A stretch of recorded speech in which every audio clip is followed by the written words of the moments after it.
Hey, good morning, guys. My name is Shlomo Arel. I'm a real estate agent with Kale Realty, and I'm also hold the designation of a senior real estate specialist. This designation is the only designation for real estate agents all over the country, provided by NAR, National Associations of Realtors. And I'm not here to talk about real estate too much. You have the news, but I'm here to actually talk about the challenges that we went through this, I would say, year. Pretty much a year, almost a year. So, as real estate agent in the state of Illinois, we are essential workers, and in some states there weren't. California, a couple other states, there weren't essential workers, so they could not actually do 95% of their work. So here in Illinois, we were fortunate enough to do that. And the main goal in this real estate year was safety, and especially with seniors. So what do we do? Pretty much it's people coming in and out, interacting with each other, me interacting with sellers, with buyers all the time, shaking hands, hugs, and you can't do it anymore. More than that, you can't have too much interaction at all.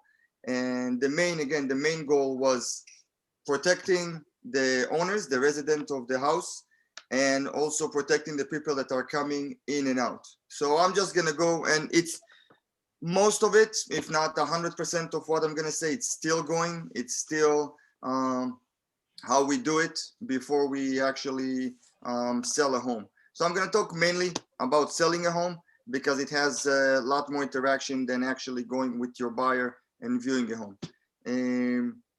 So like I said, main goal, safety. And when we come, and especially with seniors, as you notice, seniors don't move a lot nowadays, but the one that move, sometimes they will stay at home while the sale is happening, and sometimes they will actually already moved to a senior home or to a condo, to pretty much a smaller place to live. How do we manage that? How do we really protect them for everything? So we really prepare the whole sale. Usually I would come, I will do my presentation, how to sell, sit with them for an hour and a half. Unfortunately, not anymore. I would come into the house with gloves, with mask, with shoe covers, and with the sanitizer in my left hand. So protecting them at all times with all means. We'll go around the house, we'll look at the house, write my notes. Sometimes we'll walk out, and after an hour, the next day, we'll give them a call to discuss the information that I saw and what I think. And again, usually it would be sitting in the table over coffee, over lunch, and just discussing it with them. So that's number one, to minimize the interaction, even with the owners. And I would say that obviously we do a call or we do a Zoom call. Once we recognize what the home needs, sometimes it will need repairs, it will need renovations, it would need other services, as pretty much probably 30% of you guys would come into a home that's being sold, and we're not going to bring them at the same time. They're all going to come with gloves, with mask, with sanitizer, with shoe covers, and they will try, if the owner and the seller is still reside in the home, we'll ask them to maybe be in another room while that service is happening.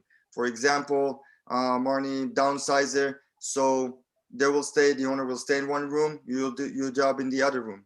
A painter, a flooring guy will ask from the owners to actually leave the house for a few hours. So also the work is taking longer, but it's all to keep them safe. If they're not residing at home, makes it a lot more easier, but still we don't allow more than 4 people inside the house. So that's one of the rules also. No more than four people inside the house while those services are going. Once we're done with all the repairs and renovations, we get to the fun part, when people are actually coming and looking at the home. They want to buy it. So that also was very challenging. How do we minimize the people that come? because as I said, the rules actually in real estate only allows one party at a time to go inside the house. We try to not overlap appointments. And what we did is we provided a couple of forms for buyers. So the one form would ask if anyone in their family had COVID-19 or positive for COVID-19, where they were interacting with people that had COVID-19 in the last 2 weeks. And also they will pretty much need to sign it before they come and visit the home. Again, they can't be more than 4 people, and that includes the real estate agent. So real estate agent plus 3. They come into the house. Again, they have to wear their mask and they have to wear their gloves.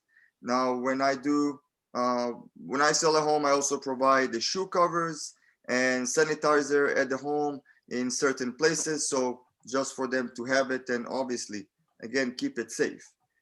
So the main goal again was to keep everyone safe. And that means the people who stays in the home and the people that are coming in and out. Very important. So sometimes we'll have back-to-back appointments and people will touch the doorknob to open the door. And so we'll try to keep everything open, meaning lights, cabinets, closets, crawl spaces. We're trying to give them everything, like view everything without touching. That's what we do. And I'm actually going to go backwards a little bit. Before even people, actually come to the house, technology has been a great help, and we have great tools to do that. Photos, professional photos, as detailed as we can. 3D cameras, so even walking through the house. Nowadays, you can go through your computer, literally walk through the house, just clicking the keyboard. So this is something that we needed to do. And also videos, me doing videos inside, kind of a pre-sale. So people can see the details, and also virtual on Facebook, FaceTime, we do virtual viewings that if someone doesn't want to come, they're afraid, it's too risky for them. So they won't even visit the home, you'll do virtual viewings. So this is how we actually try to minimize the interaction with people, unfortunately, but that's where we're at. So we'll have videos, we'll have photos, we'll have all the safety. And now we get to a very tricky part. We used to have tons of open houses. So I can tell you that real estate in May and June, the amount of open houses there were at that time was close to 0. And that was in 2020. So that was the, prime time for real estate open houses. And literally it was going close to 0 because we did not know how to actually do it and keeping everyone safe. So we found out. We actually had people waiting outside. Again, only one party at a time going into the house. I was with Lysol, I was with sanitizer, making sure everyone with mask. We would give maybe 3, maybe 5 minutes for people to walk through the house. And that's because we literally had a lot of people coming and viewing homes. And so we don't let people interact with each other. So that was a challenge, but then we saw a peak in open houses. Everyone know how to do it. We kept everyone safe. I truly hope so. And we sanitize every doorknob, every cabinet, every light switch. We would go over it and do it. In some cases, the owners would stay in the home. And that was the biggest challenge. What we would do, we let them know that they need to leave the house for maybe 2 or 3 hours through the open house. And after the open house, we'll actually call a service of disinfecting. And they come with their machines and they're like spray half of the house very lightly. And, they're pretty much smoke bomb the whole house. That will take another 4 hours. So that's how safe we needed to be when someone actually lives in the house. That's the measurement that we had to take. I did mention that we had a couple of forms that we provide for people or we ask from people. So one of them was pre-approval letter. So people that are looking at homes, sometimes they're looking without the intent of really buying tomorrow, which is okay. We have a term, and it might be window shopping. You kind of want to see what's out there. In this case, we would ask a pre-approval letter before people actually come to the house. Again, we wanted to minimize the interaction of people with the house itself, also for their safety and also for the people who resides in the house. So I know it was only like maybe 10 minutes, but for us as real estate agent, it was extremely challenging because every time we had to come with a new solution. We had to come with new things, how to perform, how to do it, and how to keep people safe. And we can see people that, really taking care of themselves. They come with gloves, they come with masks, they ask questions, they keep their even hands like together because they don't want to touch things. So it's funny how you see all of that happening with people really want to keep it really, really safe. There, we all were and still are a little bit of scared. We truly don't want to be under the virus anymore. And I'm going to touch a little bit of real estate, what's happening, and being with seniors actually helped me a lot to understand what's really happening in the market. Seniors has not moved as much in 2020. We do have a lot of people that don't work in their offices anymore. And that means they will need a bigger space. How it all connects to each other. If seniors are not moving out of their homes, those buyers don't have anything to buy. Supply and demand, very simple. Right now, we have one of the biggest shortage of inventory. And a big part of it, it's not only because developers are not building homes, it's literally because seniors are not moving at all.